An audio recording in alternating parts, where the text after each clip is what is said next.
우리가 이 세상에 무엇 때문에 태어났는가라는 것을 한번 좀 생각을 해보셨습니까?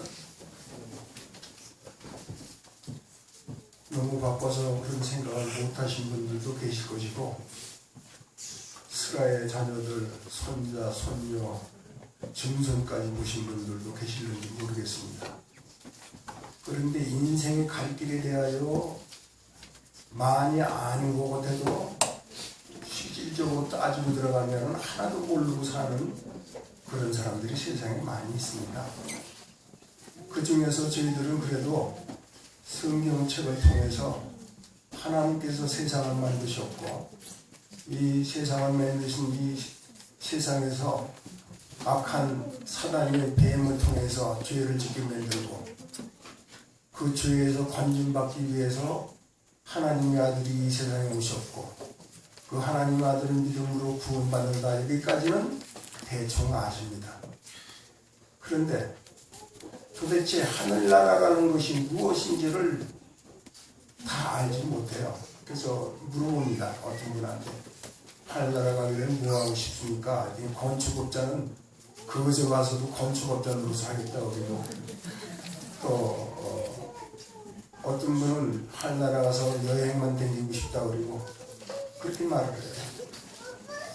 그래서 참 이 일반 철학자들, 일반 종교가들, 사상가들도 그렇게 생각을 안 해요. 그냥 막연하게 그렇게 살다 그냥 가요. 제가 마음이 터질 것 같고 아픈 것이 무엇이냐면은, 나이가 많이 잡수신 우리 목사님들이나 장로님들이나 그저 노후에 편안하게 살다가 가시는 것을 원해요. 그것이 행복으로 생각하고 그 이상도 그 이하도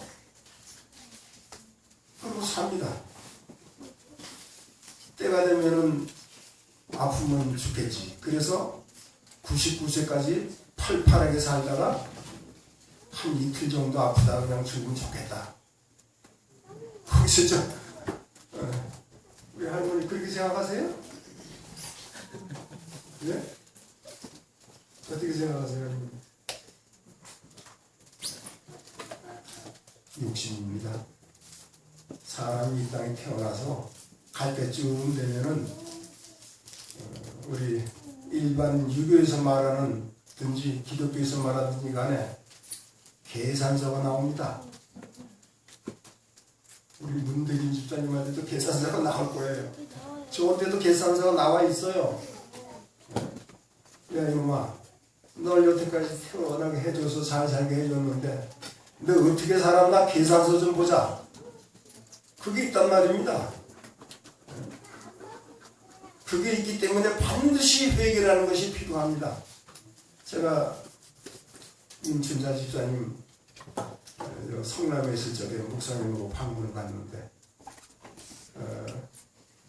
목소리가 적어서 무슨 말씀인지 참 내용은 잘 모르겠습니다만 그 집사님 그러시던 것 같더라고요. 지나간 잘못을 노트에다 적어가면서 일상을 생각하면서 기억나는 죄를 노트에다 다 적어가지고 회개. 완전합니까? 완전해요. 우리가 하늘나라 가서까지도 회개할 문제가 있을 수가 있어요. 다윗은 그 착하고 선한 우리아의 마누라를 뺏기 위해서 적진에 보내가지고 충성스러운 자기 장군을 활에 맞아 죽게 만들었어요. 회개할 기회가 있었습니까? 회개를 했어야 되는데 없어요. 회개하려니 우리아가 없는 거야. 그럼 어디 가서 해야 될 거예요? 하늘나라 가서라도 그 사람한테 가서 잘못했다고 해야죠. 네? 이 죄의 문제는 덮어둡시다. 왜? 예수님께서 다 과거에는 다 용서하셨다고 그랬으니까 다 용서가 돼요. 회개 방식은 어떤 방식이 됐든 말로 회개하는 분도 있고 그걸 갖는 회개하는 방법도 있고 습관을 고치는 회개 방법도 있고 여러 가지가 있는데 그건 과거 이런 그만두자고 앞으로 내가 더 이상 그 죄에 빠질 가능성이 있느냐 없느냐가 중요하다. 이영훈 집사님, 보통 양심의 가책을 받을 때는 내가 죄인 줄 알고 지은 것 때문에 가책을 받습니까? 모르고 지은 죄 때문에 가책을 받습니까? 그렇죠. 근데 성경에 분명히 알고 짓는 죄는 용서 못 받는다고 그랬어요. 성령을 거스르는 죄는 용서 못 받는다고 그랬어요. 우리가 이 죄 문제를 논하게 되면 별로 인기가 없어요. 왜 그러냐면은 뭐 적당하게 살고 적당히 하늘나라 갈 수 있는 그 코스로 가려고 그러지, 누가 그거 뭐 시시콜콜 그야말로 다윗처럼 말이죠. 눈물을 얼마나 흘렸는지 배기가 썩고 이불이 뭐 그렇게 회개해야 된다는데, 그 회개는 그만두고 가네. 아마 연말 기도질 당해가지고 한 5분 기도합시다 그러면은 어디서 소리가 나는지 부시럭부시럭 소리가 나가지고, 그래? 이건 회개를 해놓은 건지 아니면은 뭐를 하는 건지. 근데 어느 교회 목사님이 그러시더라고. 연말 기도질 안 합니까? 아유, 우리는 매일 회개하는데 무슨 연말 기도질이 필요하냐. 그래서 그 목사님과 싸웠어요. 연말 기도질이 필요 없대, 매일 회개하기 때문에. 그래서 참 우리 하나님의 아들이신 예수님의 피값이 저렇게 싸구려로 그냥 막 넘어가는구나.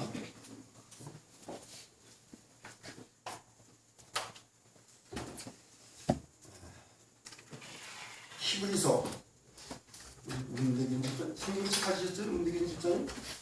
히브리서 1장을 한번 봅시다.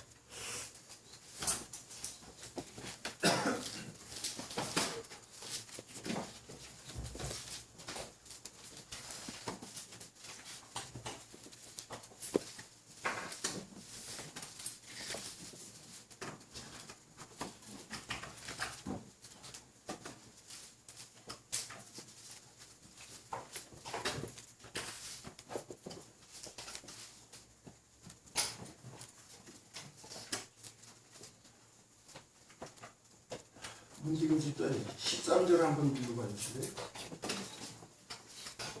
어느 때 천사 중 누구에게 내가 내 원수로 내 발등상이 되게 하기까지 너는 내 우편에 앉아 있으라. 예. 여기 말하는 천사 중 누구에게 그랬는데 이 천사는 누구겠습니까?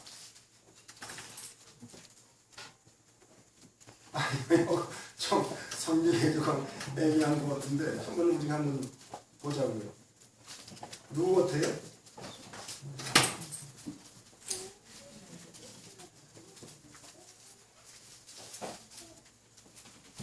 다시 그러면 문득인 집사님 5절 좀 읽어봐 주세요.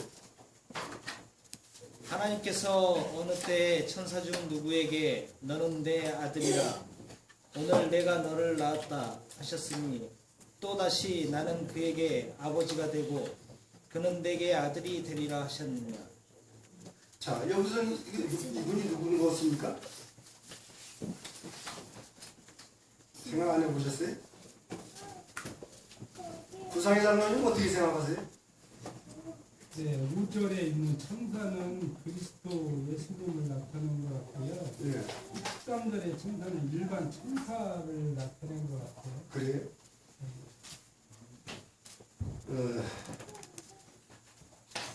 그런데 내 원수의 발등상이 되기까지, 내가 내 원수로 내 발등상이 되기까지 너는 내 우편에 앉아서라는 걸 봐서는 아들이 예수님인 것 같죠? 근데 네. 모든 천사들을 부르는 영으로 이렇게 해놓으셨다는 것은. 네. 자, 그러면 더 깊은 문제는 각자가 좀 더 생각 좀 해보시고, 그런데 다른 성경 좀 한번 더 보겠습니다.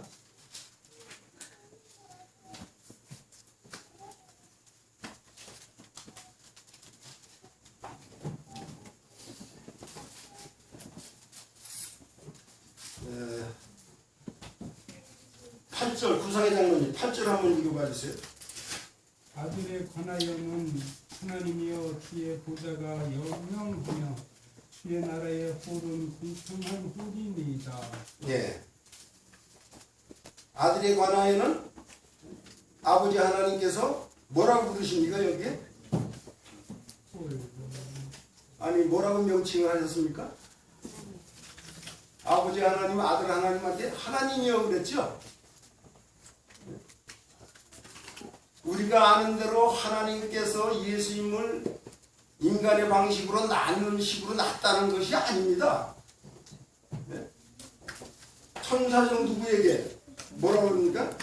오늘날 내가 너를 낳았다 이렇게 말씀해요. 왜 내가 이 말씀을 가지고 여러분들에게 좀 말씀을 드리고 생각하고자 하느냐 하면은 누수별이 왜 그토록 성자 하나님을 미워하고 증오하고 시기하고 했는가? 이거를 키포인트를 찾기 위해서 지금 말씀을 드리는 거예요.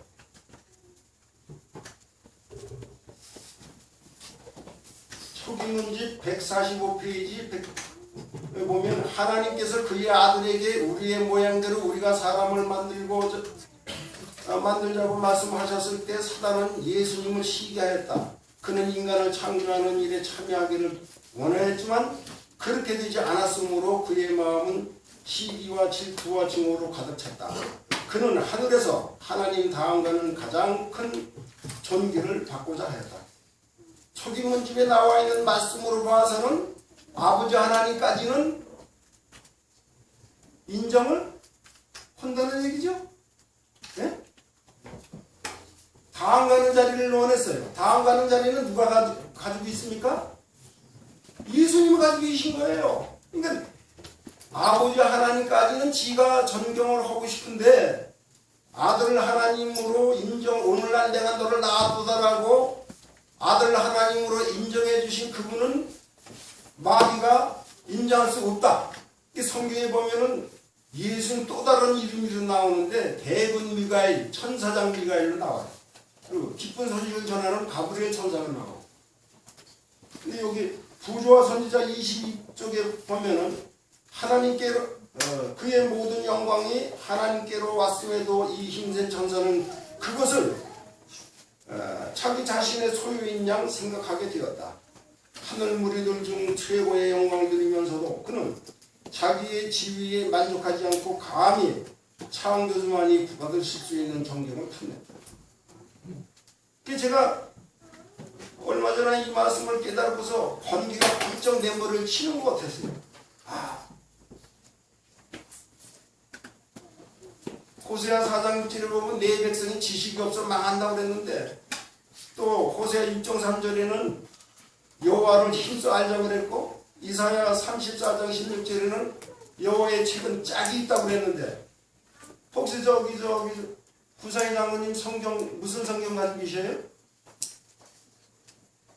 개혁 한글 하는데 개혁 한글 개혁 이 성경을 연구하려면 몇 가지 정도 이제 나오면 내가 뽑아볼게요. 우리 교회에서 나온 주의 성경이 있죠? 참 좋은 책입니다. 네? 주의 성경 그거. 그 다음에 킹 제임스 성경이 있어요.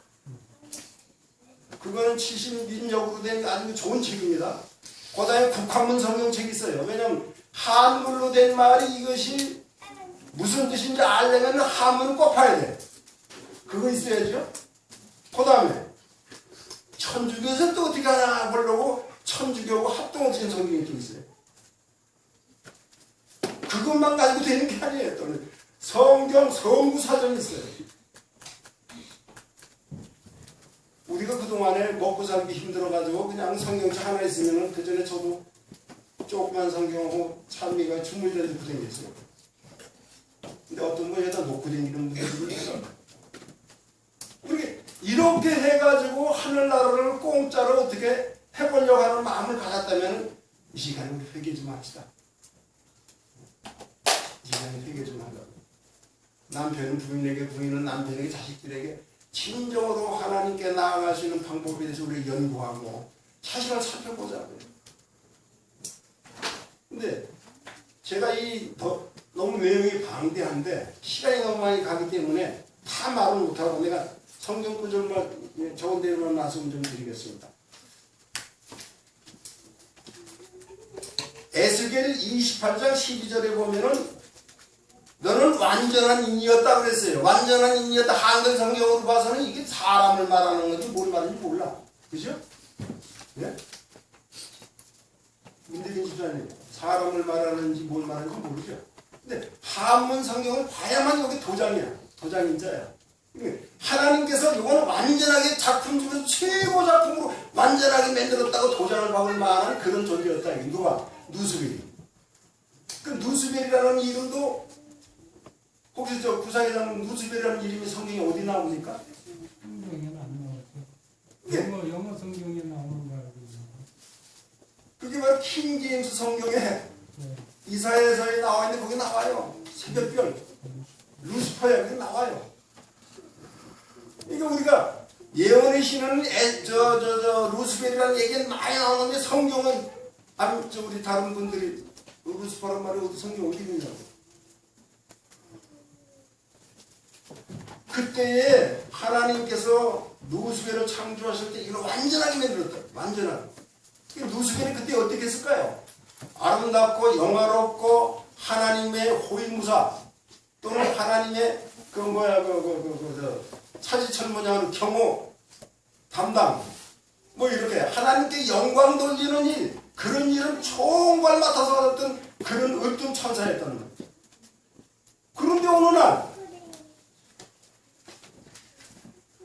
어느 날 김종환 장로님 자기를 빼고 한 아들에게 오늘날 내가 너를 낳았도다. 내가 너 아버지고 너는 내 아들이다 하면서 지구 창조를 누구 의논했냐면 예수님을 의논했어요. 그 이유가 있어야 될 거 아니에요. 이유가. 왜?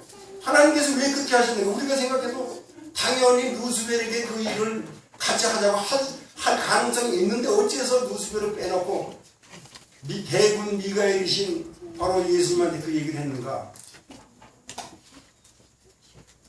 하나님께서는 어리석은 분이 아니시거든요. 그래서 여기 보면은 네가 기름 부음을 받던 덮는 구름이었고 지음을 받던 날에 네가 완전했는데 네가 아름다움으로 교만하여 악이 드러난다. 우리 여기 교회에서 저 높은 자리 아니면 뭐 장자리 뭐 이런 거 바라지 마세요. 그럼 교만해져요. 제가 누구한테 물어봤습니다. 문대빈 집사님이 박근혜 대통령이 왔는데 가까이 오셨습니까? 대통령 오셨습니까? 이게 겸손한 겁니까? 당연한 거죠. 그런데 박근혜 대통령이 와가지고서는 문 집사님 여기 계시네. 얼굴도 이쁘셔라. 제가 딸내미 이름 누구죠? 그리고 좀 뵙기를 원했는데 시간이 없어서 못 뵀습니다. 그건 겸손입니까? 그렇습니다. 이 겸손이라는 것은 높은 자리에 있는 사람이 그와 같이 못한 다른 분들에게 자기 자신을 갖추는 것이 겸손이에요. 우리가 경건해야 된다, 경건해야 된다, 경건해야 된다 그랬는데 경건이라고 하는 것은 좀 건방 떨고 좀 잘난 척하고 좀 힘도 있어 보이는 사람이 자기 자신을 낮출 때 그게 경건이다. 그리고 우리 교회에서 늘 말하는데 품성이 도대체 뭐냐? 품성이 변화되어야 된다. 품성이 변화되어야 된다. 그런데 그게 습관이더라고. 이 어르신이 간단하게 나와 있어요. 겸손이 경건이고 습관이 품성이다. 그런데 예수님께서는 뭘 타셨습니까? 나귀 새끼를 타고서 예루살렘을 입장하는데 나귀가 보니까 갑자기 그냥 사람들 옷을 벗어 길이 깔고 종려나무 가지고 가지고 호산나 다윗의 자손이요. 그런데 나귀가 뭐라고 그랬고 저 사람들이 지금 나한테 말이야 호산나 다윗의 자손이 이렇게 말하나? 그거 잘 비교되지요? 네? 비교돼요. 우리가 하나님께 돌려야 될 영광을 중간에서 가르치면서 내가 잘나서서 그런 것처럼 그래 살아왔습니다. 그거 아니에요. 하나님께서 우리를 이만큼 만들었어요. 우리에게 시험을 줬다가 다시 또 키워주시고 키웠다가 시험 다시 넣어서 우리를 인간 만들 날 여기까지 왔어요. 나도 모르게 이제 저승고치 얼굴에 피고 나도 주님께서 부르실 날이 얼마 남지 않았기 때문에 목숨을 걸고라도 사단의 정체를 폭로하고 그래야 돼. 제가 몸이 좀 불편해가지고 기침이 계속 나는데 그것 때문에 일부러 병원에 가서 내가 돌아오는 안식일날 시간을 맞게 됐는데 이 기침 때문에 곤란하게 약 좀 지어달라. 아침까지 제가 이 목을 못 썼어요. 그 걱정을 했는데 신기하게 다 지금 말해도 괜찮죠? 네? 이거 하나님의 은혜예요. 내 맘대로 되는 게 아니더라고 이게. 네? 그래서 얼마나 내가 조심스럽고 그런지 몰라요. 그런데 예수님은 어땠는가? 빌립보 2장 5절에서 11절에 보면 예수님의 마음을 품으라. 그는 하나님의 본체시나 낮추셨다. 본체시나 낮추셨다. 제가 이거 3일 박원영장은 3일 육아원이라고 아시죠? 그 고아원. 거기 지난번에 교통사고 문제로 인해서 내가 거기 뭐야 벌로 봉사하는 거 좀 하는 짓을 갔었거든요. 갔었는데 어느 그 젊은 분이 말이지 뭐 이렇게 그냥 험하게 입고 말이야 탁탁탁 아저씨 여기 저기 소위 말하는 건 뭐야 허드렛 일하는 고아원에서 일하는 거 허드렛 일하는 거 뭐 소사니까 이렇게 목사입니다. 아니 목사님이 왜 그걸 하세요? 섬기는 리더십이 있습니다. 충격받았어. 섬기는 리더십이다 이거예요. 그러니까 목사님이라고 해서 꼭 설교만 잘하고 장로님이라서 설교만 잘하고 하는 것이 아니라 남을 섬기기 위해서 자기 자신을 낮춰서 예수님의 모범을 따라서 자기를 낮출 때 베드로전서 5장 6절 야고보 4장 10절 주 앞에서 낮추라 때가 되면 높이리라 그런 말씀이거든요. 그리고 이사야 53장 1절에서도 12절까지 거기 보면은 우리 주님께서 순한 싹 같아가지고 순수하게 크셨다. 그래서 사단은 예수님께서 아기로 탄생하니까는 그때는 너 잘 만났다. 하늘에서 내가 너한테 쫓겨났지만 이 지구도상에는 네가 어린 날에 태어났는데 너 내가 지금 없애버릴 거야. 세상 밑에까지 싹 죽이려고 그랬죠?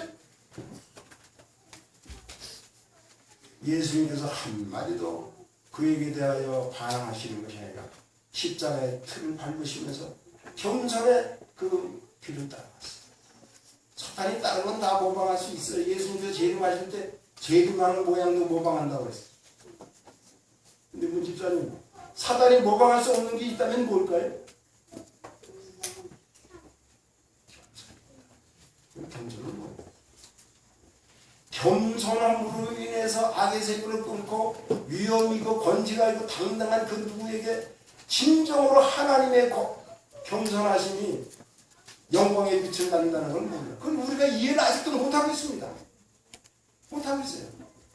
인간 대 인간으로 만났기 때문에 계산이 있어가지고 손해 안 보려고 하기 때문에 어떤 분은 너 죽고 나 죽자.